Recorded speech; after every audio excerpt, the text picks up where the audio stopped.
এবং পার্টি অনেক সম্মানিত করেছে। সেই জন্য আল্লাহ রাব্বুল আলামিনের কাছে আমি শুকরিয়া আদায় করছি।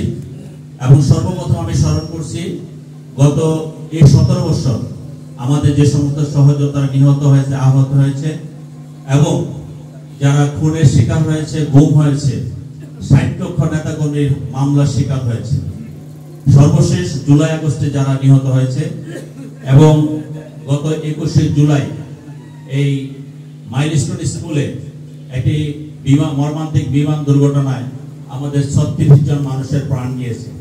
আমি তাদের প্রতি শ্রদ্ধা জানাচ্ছি এবং শোকসপ্ত পরিবারের প্রতি সমবেদনা জানাচ্ছি এবং এই শহীদ মানুষগুলো যাতে আল্লাহ রাব্বুল আলামিন জান্নাতুল ফেরদৌস দান করেন। তো আমরা অনেক দুঃখ সুখের ভিতর দিয়ে আছি গত 17 বছর। যদিও আমি প্রথম বলেছি যে এটা মত বিনিময় সভা, আমরা কোনো রাজনৈতিক কথা বলবো না, কিন্তু আসলে রাজনীতির বাইরে আমাদের কিছুই নেই। আমাদের কথা বলতে গেলে আপনাকে ভালো কাজ কে করেছে? রাজনীতিবিদ করেছে। আপনাকে খারাপ কাজ কে করেছে? ভালো কাজ কে করেছে? রাজনীতিবিদরা করেছে। খারাপ কাজ কে করেছে? রাজনীতিবিদরা করেছে। এবং এই সমাজের সবচেয়ে অপকর্ম কারা করেছে? তারাও রাজনীতিবিদরাই করেছে। কাজে রাজনীতির বাইরে যাওয়ার আমাদের কোনো সুযোগ আপাতত দেখতেছি না। তো যাই হোক, আমি ধন্যবাদ জানাচ্ছি, আজকে কৃতজ্ঞতা স্বীকার করছি বিএনপির ভারপ্রাপ্ত চেয়ারম্যান জনাব তারেক রহমানের প্রতি বাংলাদেশের একজন নাগরিক হিসাবে, যে এই যে দীর্ঘ 17টি বছর বাংলাদেশের মানুষকে ঐক্যবদ্ধ করেছেন, ঐক্যবদ্ধ করে একটি সফল আন্দোলনের দানামে দিয়েছেন এবং সেই আন্দোলনে গত 5ই আগস্ট আপনাদের আমাদের উপরে যারা নির্যাতন করেছে, নিপীড়ন করেছে, গুম করেছে, খুন করেছে, তারা এই দেশ থেকে পালিয়ে যেতে বাধ্য হয়েছে। আমরা কিন্তু দীর্ঘদিন রাজনীতি করি। আমার নামে 329টা মামলা, আমার 2টা মামলার সাজা হয়েছে, একটা 7 বছর, একটা 2.5 বছর। আমি এই গত 17 বছরে 2.5 বছর জেলে ছিলাম। আমি 5ই আগস্টের পরে অর্থাৎ 6ই আগস্ট কিন্তু আমি জেলখানা থেকে বের হয়েছি, আপনারা সবাই জানেন। আমার সাথে এখানে অনেকে জেল খেটেছে। আমাদের মাহাতাবের আব্বা এখানে আছে, আমাদের ওকে কিভাবে কি নির্যাতন করেছে উনি বলেছেন, আমি নিজে সচক্ষে দেখেছি। সেগুলো বলতে গেলে অনেক সময় লাগবে। আমি শুধু বলতে চাই, আমি দেশের জনগণের জন্য, আমি দেশের জনগণের জন্য, দেশের মানুষের জন্য আমি রাজনীতি করি এবং করতেছি। আমার বয়স 55 বছর। আমার জীবনে গত 36 বছর যাবত আমি রাজনীতি করি। 55 বছর বয়সে 91 সনে তেজগাঁ কলেজে বিপি ছিলাম।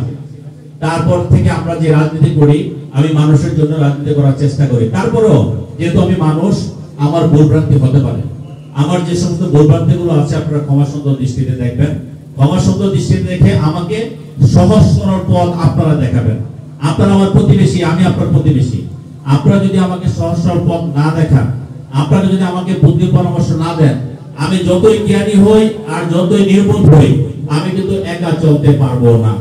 এবং আমি মানুষ হিসাবে, প্রতিবেশী হিসাবে সবার আগে আমি আপনাদের সহযোগিতা চাই। তো যাই হোক, এখানে আমাদের এই একটা ছোট্ট এলাকা আব্দুল্লাহপুর 9 নম্বর সেক্টর, এখানে অনেকগুলো সমস্যার কথা আপনারা জানেন, সমস্যার কথা বলেছেন। এর অতীতে যারা সরকারে ছিল তারা কি পরিমাণ নির্যাতন নিপীড়ন করেছে এখানে এই এলাকায়। আমি বিশ্বাস করি আপনারা সকলে যদি ঐক্যবদ্ধ থাকেন, বিএনপির কোন নেতা কর্মী বা আগামী দিনে যারা রাজনীতি করবে, ফেসিবাদ তো পালিয়ে গিয়েছে, কেউ কোনো অপরাধমূলক কর্মকাণ্ডের সাথে জড়িত হতে পারবে না যদি আপনারা সচেতন থাকেন। এবং সেটার জন্য আমি আমার পক্ষ থেকে, আমার দলের পক্ষ থেকে সর্বোচ্চ ত্যাগ স্বীকার করে আপনাদের সাথে আমি থাকবো ইনশাআল্লাহ। সেই ক্ষেত্রে আমার আপন ভাইও যদি কোনো অপরাধী হয়, আমার আপন ভাইও যদি কোনো অপরাধী হয়, আমার সন্তানও যদি কোনো অপরাধী হয়, সে অপরাধ থেকে কোনোভাবে ক্ষমা পাবে না। 9 নম্বর সেক্টর, এখানে আমি বসবাস করি। একজন মানুষ যখন রাজনীতি করে বা যে যাই করুক, যখন সে একটু ভালো অবস্থানে থাকে, সে কিন্তু সবার আগে চায় তার এলাকাটা সুন্দর থাকুক, তার এলাকায় উন্নয়নমূলক কাজ হোক, সেটা কিন্তু সে চায়। এই 9 নম্বর সেক্টরে আমারও সন্তান আছে। সাগর একটি দাবি করেছে যে এখানে যদি আপনার সুযোগ আসে আপনি খেলার মাঠের ব্যবস্থা করে দিবেন।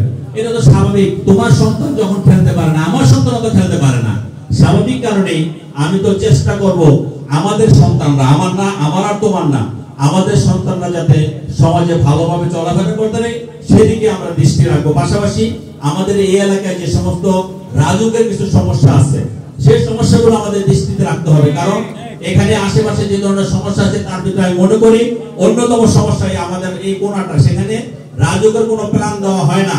আমি আপনাদেরকে কথা দিচ্ছি, আপনাদের ভোটে যদি বিএনপি ক্ষমতা আসে ইনশাআল্লাহ এই 3 মাসের মধ্যে আপনাদের রাজুকের প্ল্যানের ব্যবস্থা করে দেওয়া হবে। আমি কথা দিয়ে যাচ্ছি, আমি কিন্তু পাহাবার নেওয়ার জন্য কথাগুলো বলতেছি না। বিএনপি যদি ক্ষমতা আসে, তারেক রহমান যদি বাংলাদেশ প্রধানমন্ত্রী হয়, ইনশাআল্লাহ 3 মাসের মধ্যে তার রেজাল্ট আপনারা ইনশাআল্লাহ পাবেন। এটা আপনাদেরকে বলে দিচ্ছি। যেটা মূল বক্তব্য সেটা হলো, আমি বলতে চাই, আমি আজকে কোনো জাতীয় বক্তব্য, আমাদের সকলকে ঐক্যবদ্ধ থাকতে হবে। আমরা হয়তো